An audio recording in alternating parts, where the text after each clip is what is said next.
যাই, কারণ নির্বাচনের প্রশ্নটা একটু শেষ করে যাওয়াই ভালো।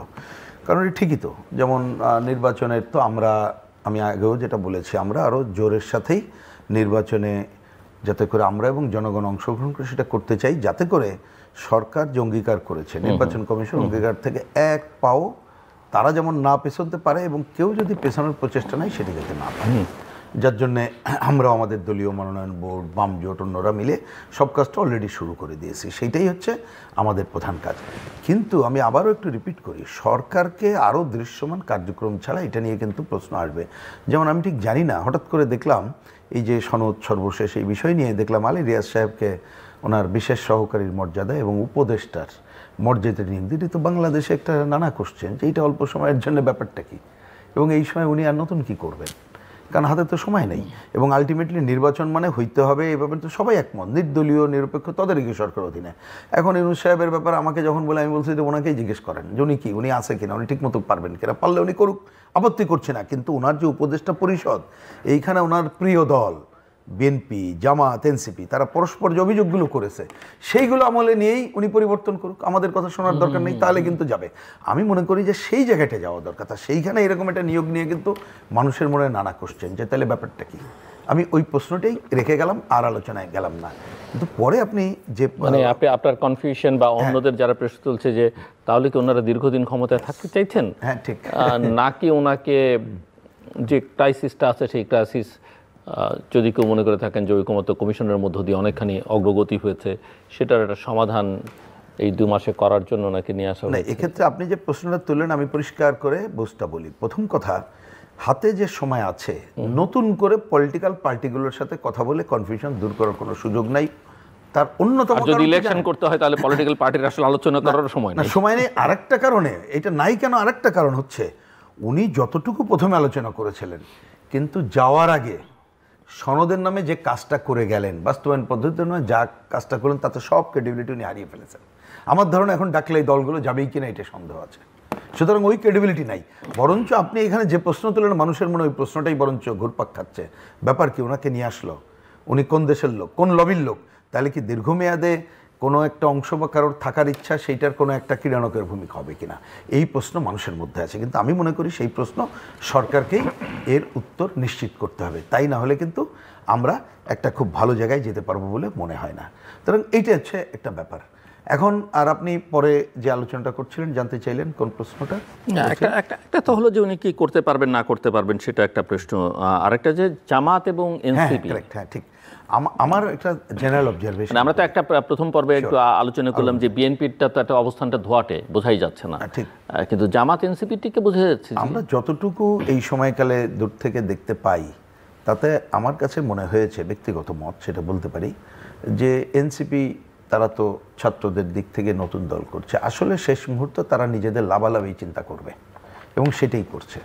যার জন্য দেখবেন কখনো কালমার্সকে টেনে আনা, কখনো ইসলামকে বলা, কোনো জায়গাটাই তাদের বাদ নাই। সুতরাং কখনো একটু এইদিকে ঝোঁকা, ওইদিকে ঝোঁকা, কিন্তু আলটিমেটলি যে যত কথা বলুক, মিডিয়ার কারণে হয়তো অনেক সামনে আসছে, এমনি শক্তি যাই থাকুক, কিন্তু নির্ভর করছে নির্বাচন, এবং নির্বাচন জনগণের ভোটে হলে বা অন্য কিছুতে হলেও, যেভাবেই হোক, অন্য কিছু তো হয়তো আমাদের কাঙ্ক্ষিত না, কিন্তু তবু আমি কথাটা ইঙ্গিতপূর্ণভাবে বললাম যে তারা তাদের পজিশনটা চায়, সেইটা যেখানে থাকবে সেটাই হবে প্রধান বিষয়। আর এইখানে আমরা দেখলাম এই যে জামাত ইসলাম, তাদের ব্যাপারে আমাদের কিন্তু পরিষ্কার, তাদের বাংলাদেশের রাজনীতি করারই অধিকার নাই, তাদের রাজনীতি নিষিদ্ধই হওয়া উচিত। এবং দেখেন সর্বশেষও এই সরকার জামাতে মানে কি বলে যে মুক্তিযোদ্ধার যে সংজ্ঞায়িত করেছে, তাদের যে সমস্ত দোসররা আছে, এই দল হিসাবে কিন্তু আমাদের যে কোর্ট আছে সেখানে দল হিসেবে তাদের বিচার হওয়া দরকার, এবং বিচারটা যেটা চলমান ছিল এটা রাখাও দরকার। কিন্তু আমরা দেখলাম তারা সহ আরও যে এই ধরনের ধর্ম নিয়ে যারা রাজনীতি করে, তাদের একাংশ মিলে যেটা করেছে, আমার বুঝটা হচ্ছে যে তারাও আলটিমেটলি নির্বাচনে অধিকাংশ না যাওয়ার কোনো কারণ নেই। তারা মনে করছে আগামী দিনে তাদের হিস্সাটা কি হবে, কারণ ইতিমধ্যে ক্ষমতার স্বাদ কিন্তু এরা পেয়ে গেছে। সুতরাং সেটাই তারা প্রধানত চায়। এই ব্যাপারে আমার একটা ছোট্ট, আমি জানি না এই কথাটাকে কে কীভাবে নেবেন, সরকার যদি দৃঢ় ভূমিকা নেয় নির্বাচনের পক্ষে, আর আমরা এই যে গণতান্ত্রিক বা মুক্তিযুদ্ধের কথা যারা বলি, আমি মুক্তিযুদ্ধের কথা বলি শব্দটাই বোঝাই বললাম, কারণ এটা আননেসেসারি, আমি তর্কে যেতে চাই না, তাহলে আমরা দৃঢ় ভূমিকা নিলে এই ধরনের গ্রুপ তারা যদি বাংলা মানে কি বলে পেছনের দিকে টেনে নিয়ে যায়, তারা কোনো সুযোগ পাবে না। কিন্তু এইখানে এই জিনিসটাকে ভোলা যাবে না, যেটা রতন ভাই এক শব্দ বলেছে, দানবের কথা বলেছে, অন্য কোনো দানবের বিষয় শব্দ, কিন্তু ওইটা কেয়ারফুল থাকা দরকার। কারেক্টলি বলেছে, আমি কারেক্টলি বলছি, কারণ আমরা জানি যে আমাদের দেশকে, সে কিন্তু আপনি এবার একটু ফিরে যান অন-11 এবং অন্য সময়, যেটাকে গণতন্ত্র ব্যাহত করে -2 ফর্মুলা, দেশকে একটা অরাজনৈতিক শক্তির হাতে দেওয়া, দীর্ঘমেয়াদে অগণতান্ত্রিক শাসনে ফেলে দেওয়া, তা সেইটা এখনও কিন্তু আছে। এবং ওই 2006-07 সালের তুলনায় ভূ রাজনৈতিক কারণে এখনও কিন্তু আধিপত্যবাদী সাম্রাজ্যবাদী শক্তি এইটাকে একটা প্রধান হিসাবে দেখে।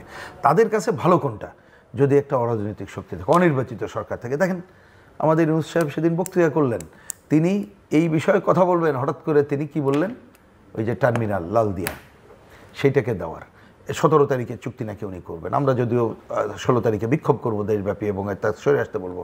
ইতিমধ্যে বন্দর দেওয়া, অন্য বিষয়গুলো, এবং দেখেন আমরা অন্য আলোচনায় থেকে বার্মা এবং অন্য জায়গায় করিডোর এই আলোচনা কিন্তু করতে পারছি না, কিন্তু নানা ধরনের সংকট আছে। তার মানে অরাজনৈতিক অনির্বাচিত সরকার থাকলে এই কাজগুলো সুবিধা হবে, এবং যদি সেটা মার্কিনপন্থী কোনো সরকার আরও হয়, তাহলে হচ্ছে পোয়া বারো।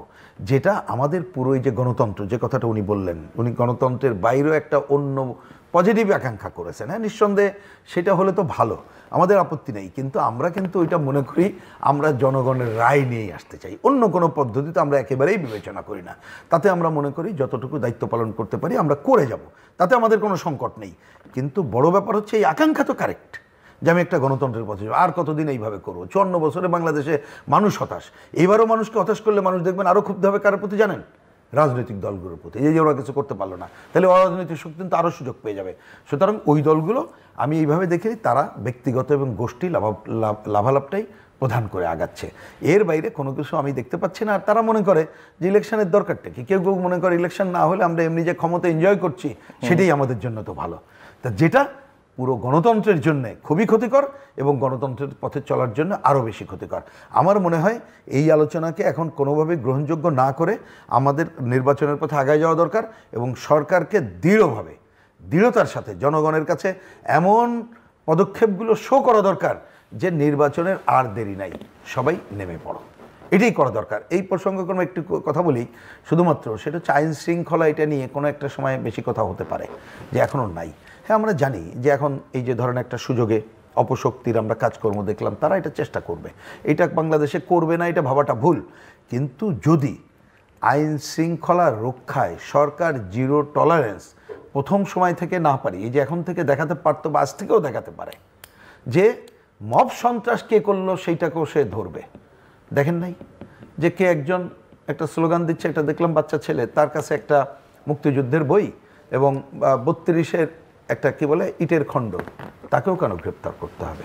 তা আপনাকে তো তারপরে তাদের পুলিশের উপস্থিতি কেন, তো মব বাহিনী এটা কেন একজনকে করবে? কেউ অপরাধ করেছে তাকে পুলিশ কাস্টডিতে নিয়ে যাক। তাহলে এই জায়গাগুলো যদি সিগন্যাল গভর্নমেন্ট না দেয়, তাহলে কিন্তু ওই অপশক্তি নানা গ্রুপের মধ্য দিয়ে, যেমন পতিত গ্রুপের মধ্য দিয়ে সুযোগ পাবে, এই ধরনের অনেকের মধ্য দিয়েই ইন দ্য নেম অফ এই যে 24-এর গণ অভ্যুত্থান, তাদের মধ্য দিয়েও কিন্তু সুযোগ নিয়েই আপনাদের কতগুলো অপকর্ম করবে, যা আলটিমেটলি আমাদের নির্বাচনী যাত্রাকে ব্যাহত করার যারা চায় তাদের কাছে হাতিয়ারটা তুলে দেবে, যেটা আমাদের একেবারেই কাম্য না।